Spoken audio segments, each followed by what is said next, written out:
Hello everyone, I'm Amy Burton and I'm here to tell you today why you should read the Lord of the Rings series. Now, bear with me. When most people hear Lord of the Rings, they probably think, oh, it's just a bunch of musty old books. They're boring. They have no relevance in today's society.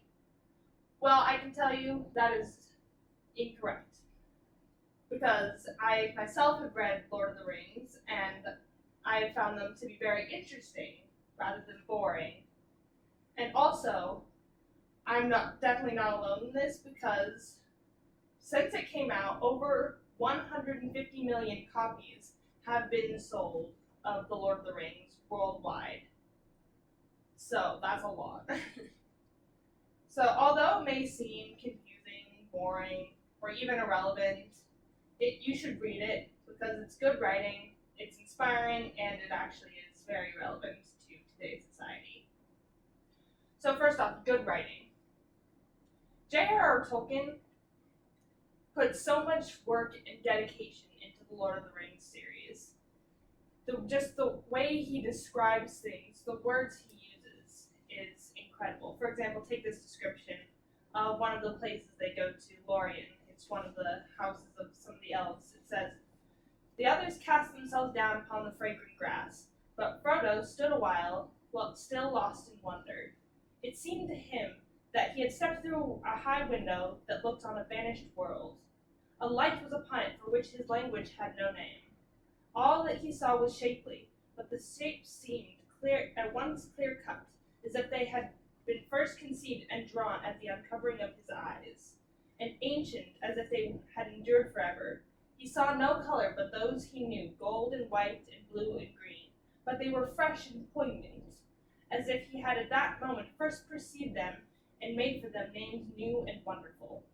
In winter here no heart could mourn for summer or for spring, no blemish or sickness or deformity could be seen in anything that grew upon the earth.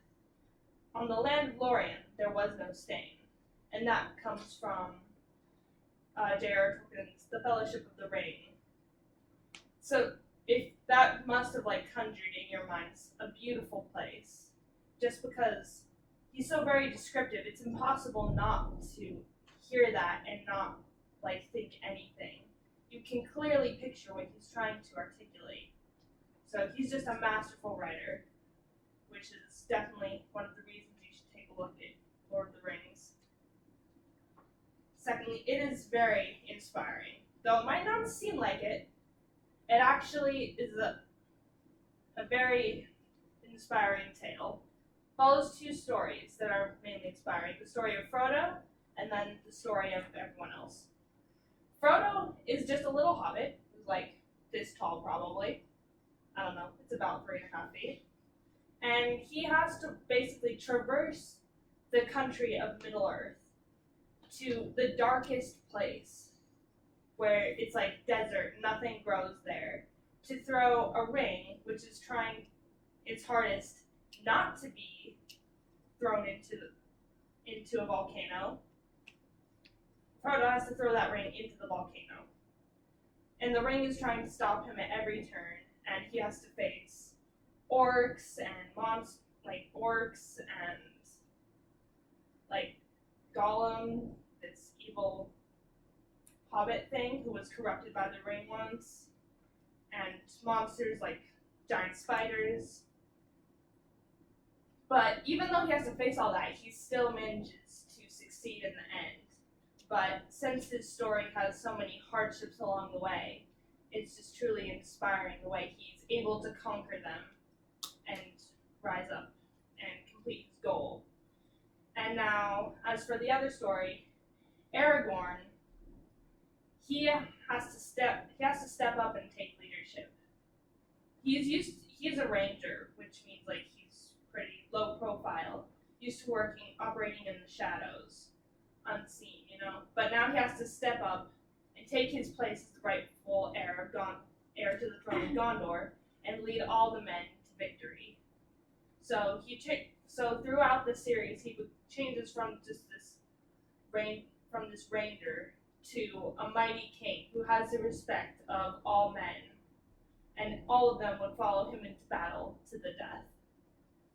And And I think that's also very inspiring. And a quote from The Two Towers, said by one of the characters, Sam, puts it quite nicely. It's like in the great stories, Mr. Frodo, the ones that really mattered. Full of darkness and danger they were, and sometimes you didn't want to know the end, because how could the end be happy? How could the world go back to the way it was when so much bad had happened? But in the end, it's only a passing thing, the shadow. Even darkness must pass. So, yes, and then Lord of the Rings is also very relevant to today's society.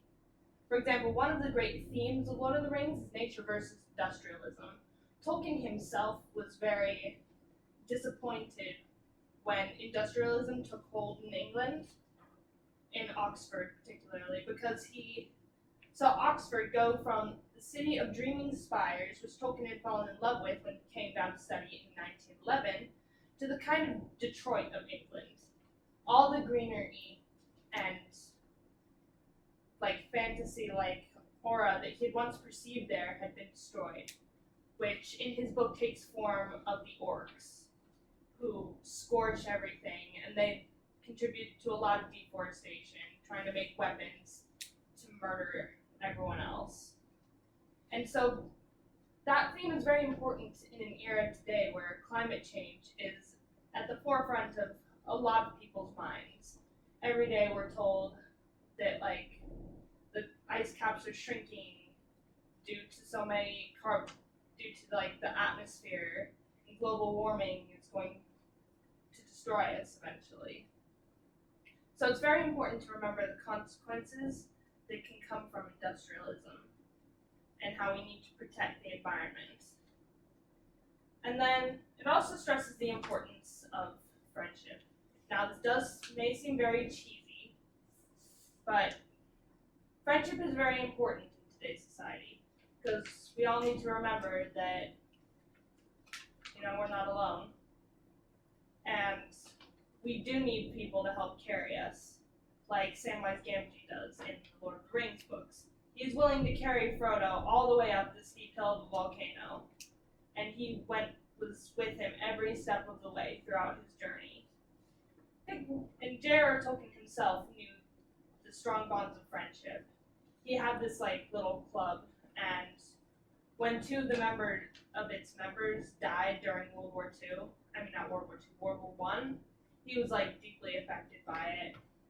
When one of his best friends, Galson, died, he was out in the woods at night thinking about him.